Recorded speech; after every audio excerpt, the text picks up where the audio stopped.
Alright, so I think maybe I can begin that rant now about the funniest sescapade that I've had.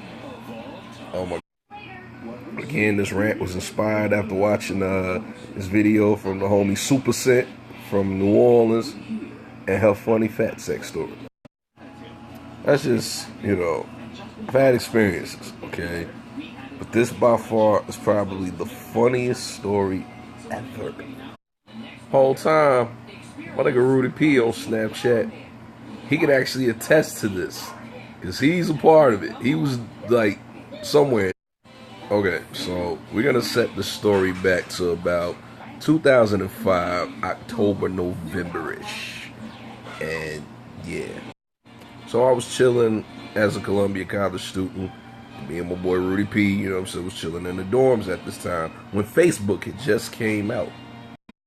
So there was this nice young lady from Atlanta that had messaged me on Facebook with the intentions of possibly kicking it, we get past the introductions, the comment, what we likes, and all of that other shit.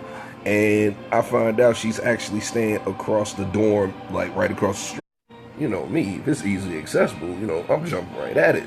And so I asked her, like, well, what are you doing right now? And she's like, well, I'm just chilling at the moment.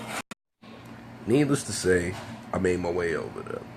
And after swiping my ID, because, colleges did that shit, I was able to get upstairs. And I met up with her. When I tell y'all, shit was like mad crazy from the jump. It was just sort of a vibe. It's just like, something's about to happen. So, I'm inside of, her crib and everything. And we get to talking and whatnot. And a question was asked. I'm going to get to it. And so she asked me, like, well, what are you doing tonight? And I said, well, I'm actually probably going to get up with the squad, head up to Wild here, because it's Thursday. So, I'll return the question. I'm like, well, what you about to get into today? And she says, oh, I'm going to get some dick tonight. And I was like, oh. She immediately rebutted. Oh, no, not from you or anything like that. And I'm like, well, okay, because I wasn't offering. Just common courtesy. I don't think she expected that rebuttal. Because for a second, it was like a mean 60-second silence. And then I noticed she had like a mannequin sitting over there. Wait a minute, I'm jumping the story here. Okay, so after, I established that I'm going out to, the wild hair, she's like, oh, so you must dance or something. I'm like, I'll do a little 1-2 step here and there. She's like, well, you think you can give me a little preview of what you do? I'm like, well, hold on there. And I'm like, nah, I don't, if there's not music playing, I can't really, do all that.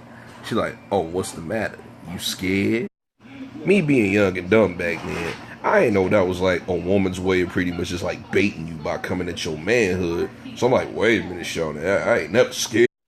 So I go play a little bit, so I turn out the light just to fucking me, tell her put on some music. Bro, why she put on Prince? Like what? Alright, so I entertain it, I give a slight silly lap dance. It wasn't nothing to, because I ain't one of them old sexy flexy niggas. Now we fast forward into the mannequin, and, I'm like, you must be a fashion major. She said, yeah, I like to measure, some things, because she have to measure and joke. So she get the implying to me, like, you think maybe I can measure you? I'm going to get my arm out and everything. She like, no. After she hit me with that, no.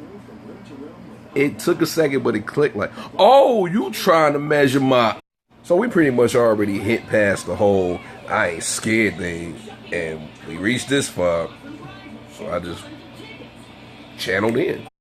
So I put myself to that point, and I faced it bravely. Pulled down my pants, I let her measure me. She was surprised. Not gonna lie, I was surprised when I found out where I was measured. Not gonna say the number, but it wasn't too bad. It was actually decent. And she must have agreed because the next words that came out of her mouth was on some Anderson .Paak shit. Will you just fuck me already? And if you knew me back around 2005, 2006, I was always the guy that carried magnums around and passed them. So I easily had one in my pocket ready to strapped up, put it on, laid it down, and I got right to business. And for like a good 2 minutes in, it was good. That's when everything took a fucking turn, man. And I just immediately start going, oh shit. She started laying down looking at me like, nigga, I know you ain't about to come. And I'm like, nah, shorty, it ain't that. And she like, well, what's wrong then? And I just remember I had ate some food out of the UC cafeteria that day. And boy, so it was just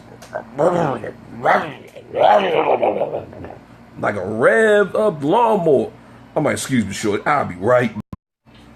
When I tell you I ran in that bathroom so goddamn fast, bruh, man, I couldn't hold it anymore.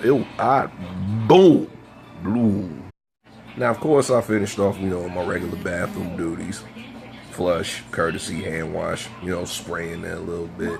But damage had already been done. The awkward part was walking back outside. It was just like, so, yeah. I'm gonna go now. Man, I two-stepped out that door and ran back with a quickness. I wasn't about to sit there and take that shame head on. No. So yeah, man, that was my tale. The craziest, story that I've had from a sex encounter. I dare one of y'all have had that shit happen to y'all and tell me you wouldn't have done the same shit. Yo, you gonna lie? Fuck you if you lie. I guess I end my rant with this. It's the classic hashtag. Am I wrong? Weigh in on your thoughts, people. What would you have done? Nah, bruh. Y'all ain't just say that. Tell me y'all ain't just say that. I'm about goddamn done with these Chicago Bull front office motherfuckers here. Oh. Kill yourself. I think from this moment forward, I'm going to take my fandom talents to Brooklyn, New York. I'm a Knicks fan now. Hey, Snapchat. I want to play a little game. It's called Derrick Rose Got Traded For, fill in the blank. Shout out to my girl Sydney Charles for coming up with this. Derrick Rose got traded for a guaranteed spot in this season's Wildin' Out. Derrick Rose got traded for an audition to be Farnsworth Bentley in the new Diddy movie. Derrick Rose got traded for an eBay bidding of Menudo's latest hits. Derrick Rose got traded for a pair of Monique's underwear in her role as the Big Mama in Precious. Derrick Rose got traded for a mixtape from the preacher off of State Street. Derrick Rose got traded in for Craig Mack's contract with Bad Boy. Derrick Rose got traded for Mr. Krabs' secret formula.